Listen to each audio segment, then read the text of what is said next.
kusema, tumetaka tusikilize, na sasa kazi ndio nayo. Nimekuja na timu ya wataalamu, tutayagawa kuendana na kila mtaalamu na ishu zake ambazo wananchi wameeleza, na yeye kazi yake atakuja kutupa ufafanuzi.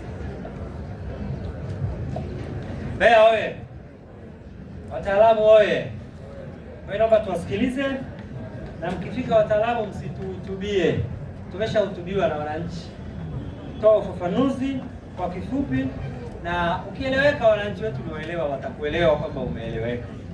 Usipoeleweka watakutaka utoe ufafanuzi zaidi, basi naomba tuwe tayari kwa kazi hiyo. Naomba tuanze. Mtu wa NIDA. Majina anaitwa Christopher Mumola, ni afisa msajili wa NIDA. Kuanzia tarehe 20 mwezi wa pili mwaka huu, Mheshimiwa Mkuu wa Mkoa, tuliendesha zoezi la usajili katika eneo la Mbalizi. Matarajio yetu yalikuwa ni kusajili watu 7,000, lakini tunashukuru wanambalizi kwa mwitikio mzuri na mkubwa, tulifanikiwa kusajili watu 14,577, mara mbili ya ile lengo ambalo tulikuwa tumeliweka. Nawapongeza sana wanambalizi kwa mwitikio mzuri huo. Tumekuwa tunafanyia kazi maombi ya Mbalizi, lakini ziko changamoto tunazokutana nazo wakati tunafanyia kazi maombi haya.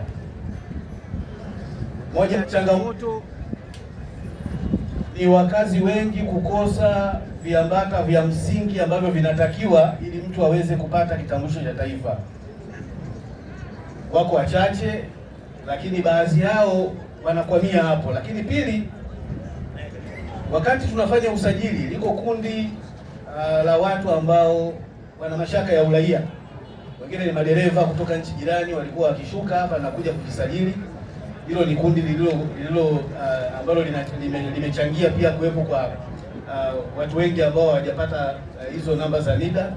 Lakini kundi la tatu ni kuwepo kwa idadi ya watu wengi ambao walishawahi kujiandikisha miaka ya nyuma, wanazo namba za NIDA na wengine wanavyo vitambulisho, na ukiviangalia viko mikoa ya Njombe, Rungwe, Songwe, wengine mpaka Mwanza. Vitambulisho viko tayari lakini hawakwenda kuvichukua. Sasa nitoe rai kwa yule mwananchi ambaye anaona mpaka leo hajapokea meseji ya namba yake ya NIDA, huenda yuko kwenye kundi hilo au yuko katika kundi la watu ambao hawakuandika namba zao za simu kwenye fomu za NIDA, kwa sababu sasa hivi mifumo imeboreshwa. Namba ya NIDA inapokuwa tayari unapata message kwenye simu moja kwa moja, wala huna haja ya kufika ofisini kuchukua namba ya NIDA. Kwa hiyo nitoe rai, na wananchi wamekuwa wakifika pale ofisini. Ofisi ya NIDA inajulikana iliko, tuko jirani na ofisi ya mkuu wa mkoa wa Mbeya. Ninaomba mfike ofisini, kama kuna changamoto yoyote tutakujulisha umekwama kwenye changamoto gani. Ukikamilisha tutakupatia namba ya NIDA, au kama ulikuwa na namba ya NIDA hapo awali tutakupatia namba yako, maana namba ya NIDA inatoka mara moja. Lakini Mheshimiwa Mkuu wa Mkoa, kumekuwa na changamoto. Wakati tunafanya usajili kulikuwa na ajira zinaendelea kwenye majeshi. Sasa kuna watu walikuwa wameandikisha NIDA, ameandikisha mwaka wa kuzaliwa 85. Ajira za jeshi zimetoka, wanataka mtu mwenye miaka michache. Wakafika Mbalizi wakasajili, wakaandika wamezaliwa mwaka 2000. Mtu wa 85 anaandika amezaliwa 2000. Mtu wa 90 anasema amezaliwa 2007. Sasa mfumo wa NIDA unakamata hayo maombi. Hata ukifanya udanganyifu wa mwaka au majina, lazima mfumo kukamate, na hiyo namba haitatoka hiyo ulioiandikisha mara ya pili. Sasa wengine wamekuwa wanafika ofisini, tunampa namba yake ya awali, anasema hapana, mimi sio hiyo, nataka ya Mbalizi ile. Sasa hiyo ni changamoto pia. Ila naomba wananchi, fikeni ofisini kwetu, tuwapatie namba zenu za NIDA. Kama kuna changamoto tutakuelekeza ili utatue, upate namba yako ya NIDA, na namba ya NIDA ni bure. Mbeya oye! Sasa sio kazi ya mkuu wa mkoa aje hapa aje kubembeleza, nenda kachukue taarifa. Tunaelewana? Mimi nilidhani utaniambia nimekwenda, hawajanijibu. Maana kuna homework yetu kama wananchi hatuifanyi, na hakuna wa kukufanyia. Ukishafanya homework yako ndio tunagundua tatizo liko wapi. na tunaingia kati kulisawazisha. Mbeya oye! Sawa, TARURA. Nashukuru sana Mheshimiwa Mkuu wa Mkoa. Barabara ambao wananchi wameiongelea ni hii hapa ya lami ambayo inatoka pale Malela stendi inaenda pale benki ya NMB. Sisi kwenye mtandao wetu wa barabara inaitwa Malela stendi ZZK. Barabara hiyo ina mipango miwili, mpango wa muda mfupi na mpango wa muda mrefu. Mpango wa muda mfupi mkandarasi ataanza kuziba ngazi ya viwata, lakini kuonyesha mwezi huu wa 8. Diwani wa hapa ya kata wewe mwenyekiti. Nafuatilia ili wananchi wako wakija kwangu mimi nawaambia waende kwako. Mpango wa muda mrefu, Mheshimiwa Mkuu wa Mkoa, barabara hii.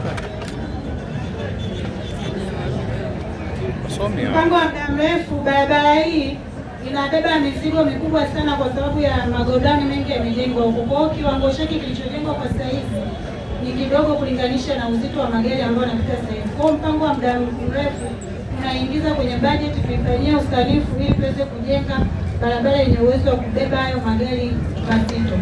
Huo ndio mpango wa muda mrefu. Walinzi oye!